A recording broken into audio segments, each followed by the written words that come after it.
Près de 12 millions d'euros, c'est le coût de la réhabilitation de l'ancienne gare de triage du Canet pour devenir Station Alexandre, un projet ambitieux qui vise à faire cohabiter une pépinière d'entreprises, un centre culturel et des commerces. Pour attirer les entreprises, Station Alexandre bénéficie du dispositif Zone Franche. Pendant 5 ans, celles qui viendront s'implanter seront exonérées à 100% de la taxe professionnelle, de l'impôt sur les bénéfices et de certaines charges sociales. Des cadeaux fiscaux qui s'adressent aux TPE, très petites entreprises de moins de 50 salariés. Objectif, redynamiser économiquement le quartier et favoriser l'embauche locale. L'objectif, c'est quand même d'aider ces zones géographiques à créer de l'emploi et éventuellement à embaucher les gens de ces secteurs qui sont en difficulté.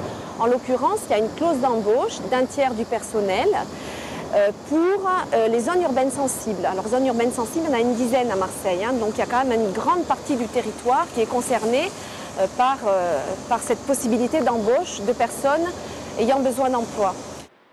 Les locaux ne seront disponibles qu'au mois de septembre, mais déjà près de 70% des bureaux sont loués.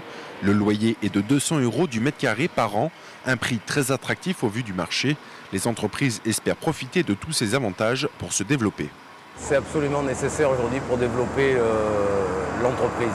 Nous avons besoin, sur un projet important, de faire des recrutements. Et l'exonération de charges va nous aider à recruter 20% de personnel en plus que si nous étions installés 500 mètres à côté. Avec Strasbourg, Marseille est la seule ville française à posséder 2 zones franches. Le système a créé 1000 emplois à Marseille sur la seule année 2005.